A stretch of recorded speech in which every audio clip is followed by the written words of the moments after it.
Here's how you know things just aren't quite right. Yesterday here on the video report, I told you that in the Orange Bowl, I wasn't going to bet the game, but I thought that Stanford was going to be the play. Instead, I decided to go with Michigan State in college basketball. Well, as you saw last night, Stanford and Virginia Tech, it was a one-point game at halftime, but then Stanford just blew the Hokies out of the Orange Bowl in the second half of that game and cruised to the easy win.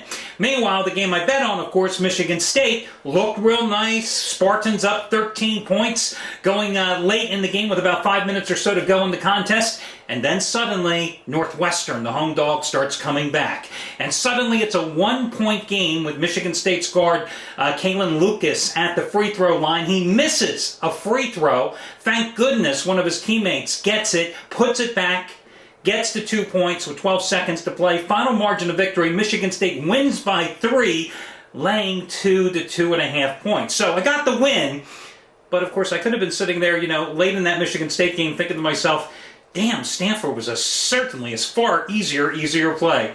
Hi everyone, Al DeMarco here, and this will be your Wednesday video report. A little late today, but hopefully you went to the site and you saw that I had a complete write-up of this free pick for you earlier in the day until I can get back here to do the video report and to go to the dentist today. I'll tell you what, I've had five major surgeries in the past 7.5 years, and I've been cut, I've been poked, I've been prodded. Jesus, I don't think there's a place in my body they haven't cut open here lately. But going to the dentist, that's the thing that hurts. I gotta tell you, needles in the roof of your mouth, nah, not a big fan. Broke a tooth last week, broke a crown at the same time. Next day I had to go do TV in Philadelphia. So I'm sitting there, the host says something that's kind of funny, and I go to smile, and I'm going, oops, can't smile. Can't let anybody see that there's a gaping hole there because I couldn't get a dental appointment in an emergency basis over the holidays.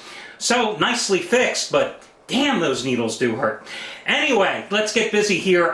Tonight, I got to tell you, I feel much about this Sugar Bowl clash as I did about the Orange Bowl clash. Tonight, of course, you've got Ohio State, a 3-point favorite at the Superdome in Louisiana, taking on Arkansas. Now, Ohio State comes in here, and of course, the big albatross here is their 0-9 record straight up in bowl games versus the SEC. And of course, the other elephant that's in the room, that is the Superdome tonight, is the Big Ten's miserable performance on New Year's Day in the bowl games. Let's face it, Florida beating Penn State, thanks to the Penn State quarterback's 5 interceptions. Mississippi State absolutely steamrolling Michigan. And then Alabama cruising past Michigan State, the Tide rolling big in that one. Those 3 teams won those 3 games by a combined 138 to 45. And then it only got worse, with the Big Ten going 0-5 overall on New Year's Day, as Northwestern lost in a shootout to Texas Tech. Wisconsin played the best of them all, and they lost by 2, getting 2.5 to 3 points against TCU. Now, Ohio State comes in here with a very gaudy record at 11-1 straight up. But, the signature wins, and this is a great thing about handicapping, in hindsight, in retrospect, looking back at something. You say those signature wins this year for Ohio State. Miami of Florida, they suck, right? I mean, we both know that. Michigan, they suck. Iowa, okay, they beat Missouri because the Tigers were mistake-prone, but this was an Iowa team that was 7-5 in the regular season and lost its final 3 games of the regular season. So not great. Oh, and they beat Penn State. Big deal. They got away this season with a little bit of an easier schedule because they didn't have to play Michigan State.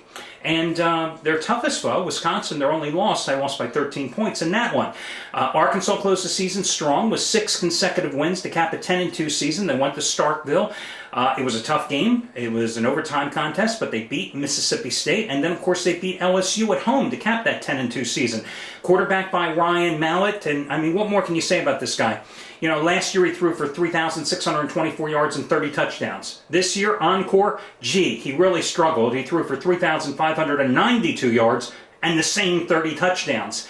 But really, I think when I look at Arkansas in here, one of the keys to their late season surge is the running back production they got out of Niall Davis, who ran for 110 yards or more, 3 times over 170 in fact, in 5 of the final 6 games of the year. Now you've got an Ohio State defense. You know, this year when they took on Wisconsin in that loss, John Clay and James White of Wisconsin combined for 179 yards on the ground. This was an Ohio State defense that was not able to contain Denard Robinson and his frequent scrambles for Michigan, giving up 105 yards to that quarterback as well. You know, the other thing here tonight, you've got Aaron Pryor. Aaron Pryor, want to talk boxing? I don't know. He, you know, supposedly, reportedly, rumored to be all coked up during his heyday, but my God, some great fights with Alexis Arguello, huh? And it's hard to believe that Pryor is still alive, considering his lifestyle, and Alexis isn't, but Alexis, of course, reportedly had a few drug problems of his own. But anyway, we digress. Let's go back to football here, although those fights were certainly better than maybe this game might be. You know, Terrell Pryor, hot and cold. 11 interceptions this season, including 8 in the final 6 games of the year. And I've got to wonder here tonight, is he and the Buckeyes offense as a whole going to be able to match point for point with Arkansas? Because let's face it, you know, this is the best vertical passing attack, best passing game that Ohio State has faced all season, because Mallett not only has Davis in the backfield to rely on, but he's got 3 very good wide receivers, a very, very good tight end as well, so he can really spread the defense out on the field. Now, of course, Ohio State is 31-6 straight up in games that Pryor has started, but then you have the other elephant in the room, and that is what I call Tattoo Gate. You know, Pryor, the Buckeyes starting running back, and 3 others, of course, allowed to play in this game. Big surprise there. But, of course, suspended for the first 5 games of next season because of illegal, improper benefits accepted, blah, blah, blah, blah, blah. I'm sure Ohio State will be thinking about that when they make money off of every Ohio State jersey of these players that they sell here during the postseason. So you have to wonder, you know, is this team focused for tonight's game? You've got Bobby Petrino on the other side. You know, unless you're a member of the Atlanta Falcons organization and an Atlanta Falcons fan, you know, Petrino is recognized as a damn good coach. He's been on the BCS Bowl platform before, leading Louisville to a win over in the Orange Bowl. I think it was after the 2006 season. The fan support is definitely going to be there. The game's in New Orleans, you know. Arkansas is a lot closer than Columbus, Ohio, and this is a big game for the Razorbacks. You know, this is their return to a prominent bowl stage for the first time in over a decade. SAC has also dominated the Sugar Bowl, winning 7 of the last 3. So I say tonight, the way to play this game is you go ahead and you grab the half point on Arkansas, boost them up to 3.5, gives you a little insurance in case, you know, Ohio State wins by a field goal. You still get the win. So I take Arkansas plus the 3.5, buying the half point. Now you could, of course, play this game on the money line if you agree like me that Arkansas is probably the play, and you would get a nice take back. You know, Arkansas on the money line is plus $1.35 to $1.45 here as I record this video for you.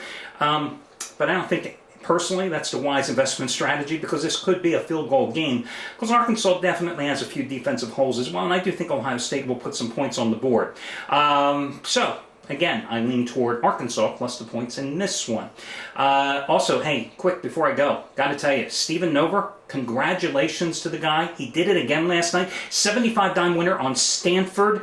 His net profit, guys, the past 22 days, 841 dimes. If you had bet just $10 per dime unit he's released, do you realize you would have cleared over $8,400 in a 3-week period? Don't miss tonight. He has his second biggest College Bowl release ever, an 80-dime play, first ever 80-dime play. He is a perfect 7-0. 7-0 with 75-dime or higher bowl releases in his 17-year career. So, congratulations to him, and good luck to him as well tonight, and good luck to all of you, and I will catch you again on Thursday with your video report, or make that Wednesday. See, it's a new year, and I'm already trying to push the week to the NFL playoffs so they get here sooner. Take it easy, guys. Good luck to you all.